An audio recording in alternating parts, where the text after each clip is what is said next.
Año 1274 a.C., dos de los grandes colosos del mundo preclásico, el imperio egipcio por un lado y el imperio hitita por el otro, se enfrentan en una de las batallas que mayor eco produciría en la configuración del posterior mapa geopolítico del Próximo Oriente Antiguo.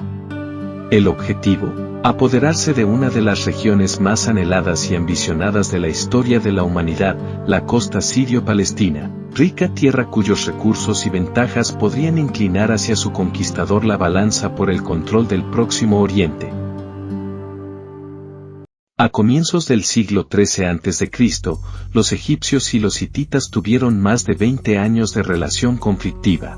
Al igual que su padre, Ramsés I, su hijo Seti I fue un jefe militar que se propuso que el imperio egipcio fuese como en los tiempos gloriosos de sus antepasados, un siglo antes. Emprendió campañas en Canaán y en la antigua Siria.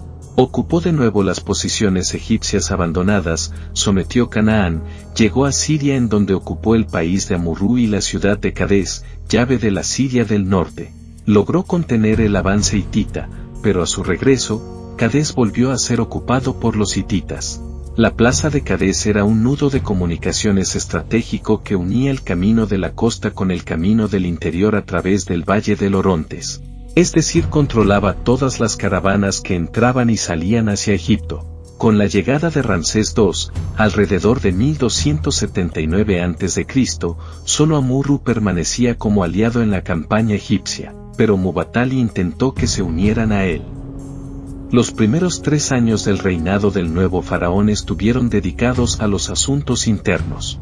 Comprendió que el enfrentamiento con los hititas era inevitable, ya que estaba en juego el control de los territorios por los cuales pasaban las rutas comerciales. De ello dependían la riqueza y la seguridad de Egipto. Habiéndose agotado todas las instancias de negociación pacífica, en mayo de 1274 a.C., el quinto año de su reinado, Ramsés II comenzó una campaña desde 2 de sus grandes bases militares del delta y Pi Ramsés.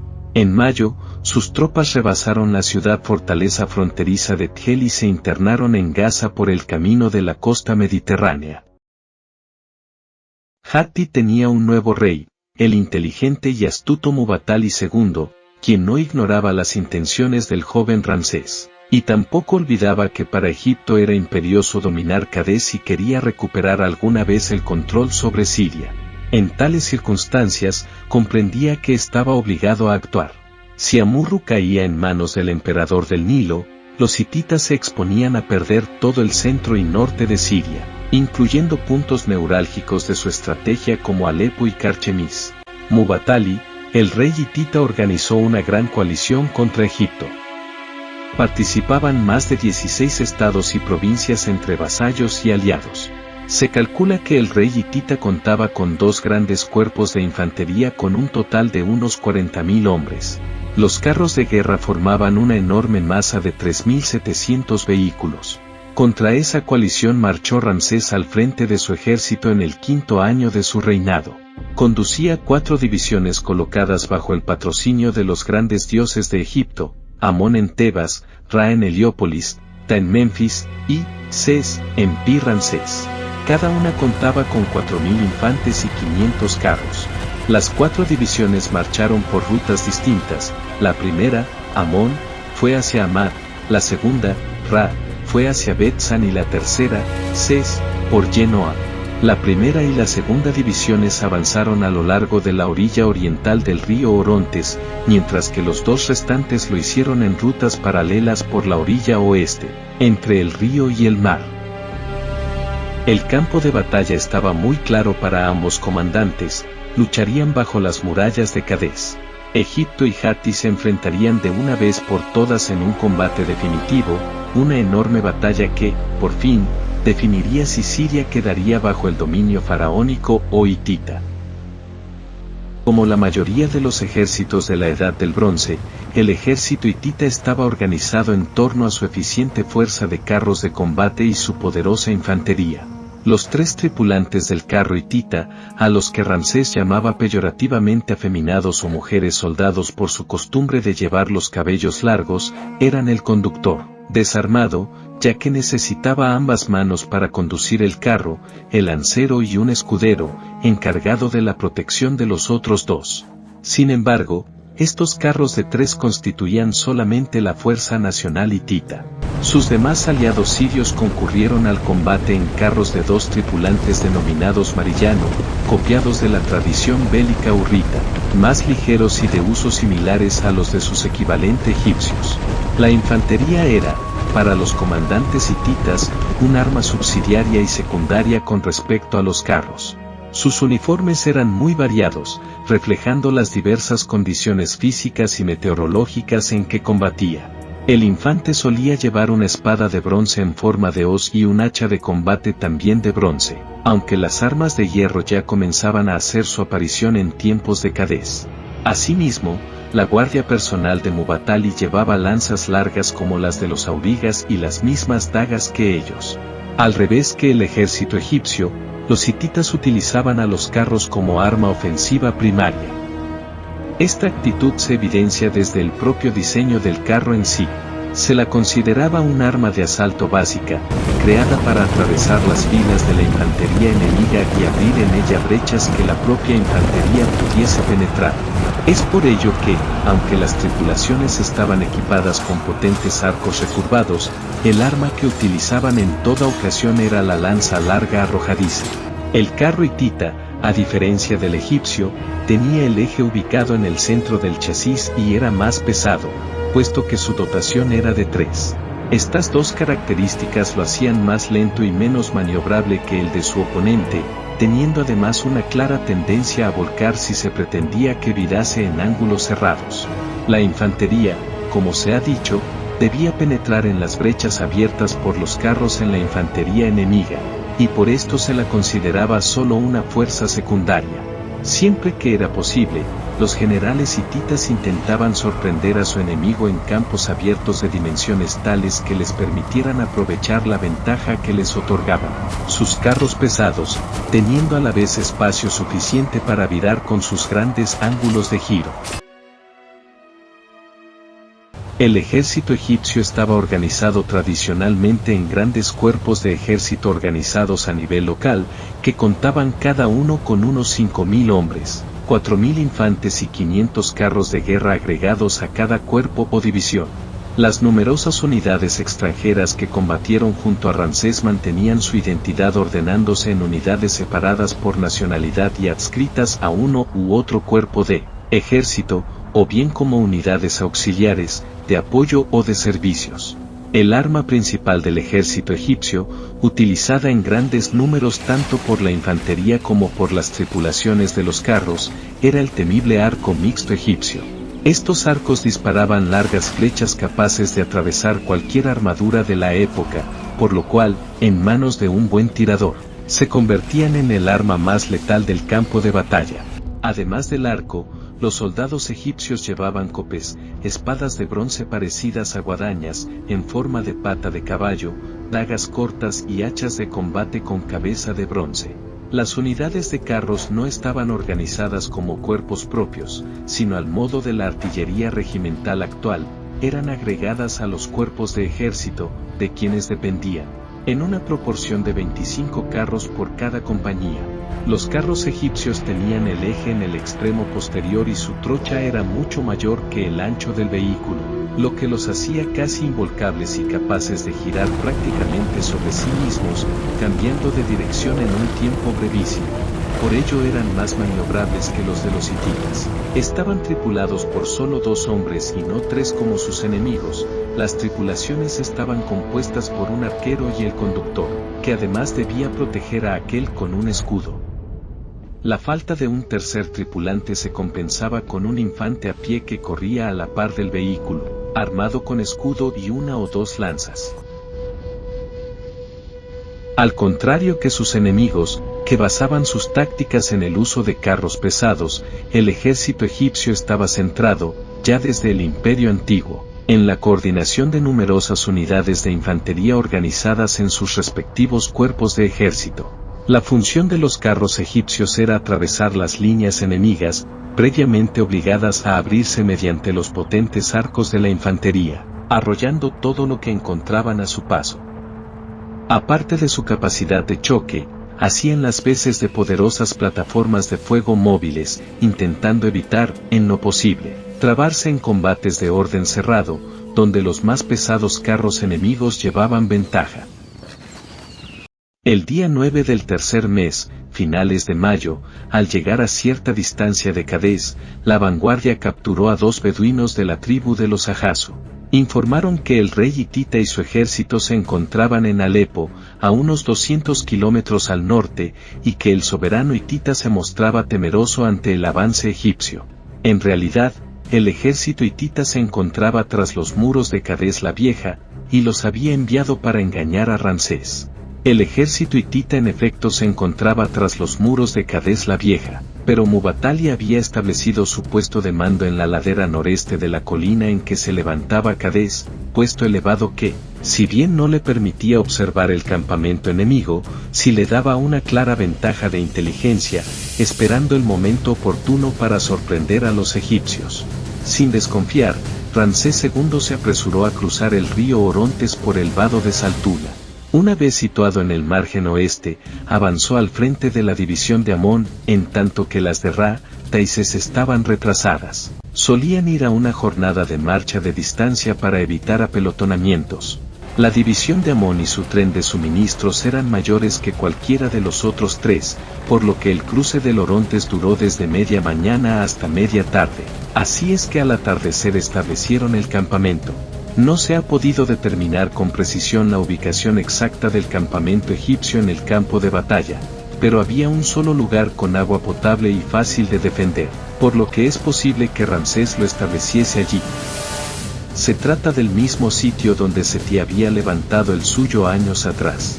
El campamento se organizó a la manera de un campamento romano. La verdad es que Pirro lo copió a los egipcios y los romanos copiaron a Pirro. Se ordenó a la tropa cavar un perímetro defensivo que más tarde se fortificó con miles de escudos solapados entre sí clavados en tierra, tal y como hicieron los romanos siglos más tarde. Al día siguiente 10 de mayo, la división Ra empezó a cruzar el vado de Saltuna que se encontraba a unos 10 kilómetros del campamento egipcio, y cruzó el bosque del Awi. Tras salir del bosque, marcharían en columna de A4, eso quiere decir que tendría una longitud de unos 2 kilómetros. Cada 500 infantes iban 25 carros. Muwatalli, viendo el camino que había tomado Ramsés, supuso que el resto de las divisiones tomarían el mismo camino. Mandó cruzar 2000 carros el río Orontes y esperar escondido detrás del arroyo Al-Muqaddiyah, cuyos árboles y vegetación impedían la visión, con el fin de atacar de flanco a la división Ra. Esta marchaba sin darse cuenta del peligro que la acechaba. El súbito ataque la sorprendió y arrolló. Los soldados iban en orden de marcha con el escudo a la espalda y relajados. Las filas quedaron rotas y la división se desmoronó. Los soldados retrocedieron en desbandada en medio de una gran confusión.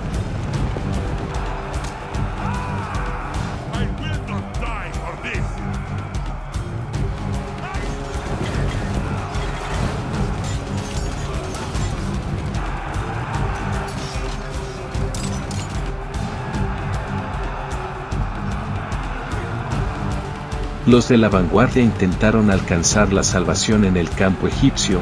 Ahí se precipitaron, perseguidos de cerca por los carros hititas. Los carros egipcios de la vanguardia galoparon al norte hacia el campamento para avisar a Ramsés del ataque inminente. Mientras tanto, los carros hititas habían alcanzado la gran planicie al oeste, de un tamaño tal que les hubiese permitido girar en ángulo abierto y regresar para cazar a los sobrevivientes. Pero en lugar de hacer eso, viraron hacia el norte y se dirigieron a atacar el campamento de Ramsés II. Los vigías vieron la frenética carrera de los carros sobrevivientes de la división Ra, y la enorme formación de carros hititas que se lanzaba contra el campamento. En pocos minutos, los carros hititas se abalanzaron sobre el ángulo noroeste de la pared de escudos, la demolieron y penetraron en el campamento. El faraón había puesto en alerta a las unidades de carros e infantería por si tenían que actuar rápidamente, el resto que probablemente estaría montando el campamento. Al oír la alarma se precipitarían a buscar sus armas. La fila de escudos, el foso y las numerosas tiendas, carros y caballos trabados que encontraron a su paso comenzaron a detenerlos y a hacerles perder su inercia inicial, mientras que los defensores trataban de atacarlos con sus lanzas y espadas cofres en forma de hoz. El asalto degeneró rápidamente en una salvaje melee cuerpo a cuerpo. Los carros hititas se empujaban unos a otros porque el espacio interior no era suficiente para todos, de modo que muchos de ellos no pudieron ingresar y debieron luchar desde el exterior de la muralla de escudos y el foso defensivo. Muchos egipcios murieron, y también numerosos hititas que, derribados de sus carros por las colisiones contra sus compañeros u obstáculos fijos, eran rápidamente sacrificados en tierra con un golpe de copes. Ramsés se puso al frente de los Erden y su guardia personal, que disponía de carros e infantería, y con varios otros escuadrones de carros de guerra que se hallaban en reserva, y salió del campamento por la puerta este. Giró al norte, lo rodeó hasta llegar a la esquina noroeste, donde los carros hititas se hallaban embotellados en incómoda confusión y, por lo mismo, casi indefensos. La atención de los invasores no se dirigió a los carros egipcios que los atacaban por retaguardia y el flanco izquierdo. Estaban absortos tratando de entrar en el campamento para tomar el máximo botín posible. El mayor alcance de los arcos compuestos egipcios provocó una gran masacre sobre las tripulaciones hititas que aún no habían conseguido entrar. Eran blancos fijos que se convirtieron en presa fácil para los experimentados tiradores. Lentamente, los hititas reaccionaron, espoleando a sus animales intentaron abandonar el combate y darse a la fuga por la llanura del oeste, en sentido opuesto al que habían llegado. Las tripulaciones de carros, una vez que estos volcaban o estaban inservibles, cortaban los arreos y se daban a la fuga montados en sus caballos.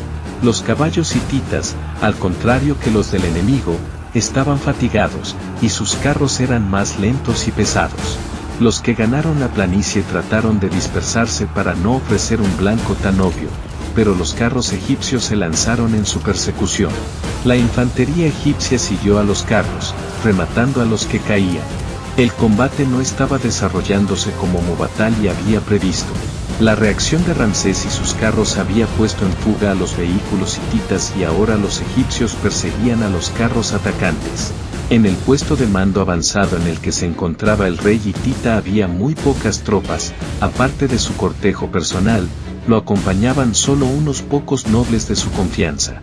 En consecuencia, les ordenó que organizaran una fuerza de carros alrededor de unos 500, que cruzaran el río y que atacaran el campamento egipcio desde el lado oriental.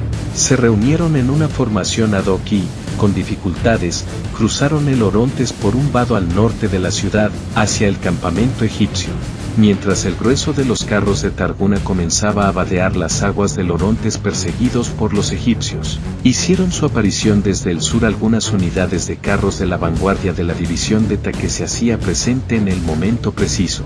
La muerte llovió sobre los hititas al cruzar el río, en las orillas y aún en el centro del agua, muchos fueron asaetados, otros aplastados por los carros y los más murieron ahogados al ser arrojados fuera de sus vehículos, agobiados y arrastrados al fondo por el peso de sus armaduras.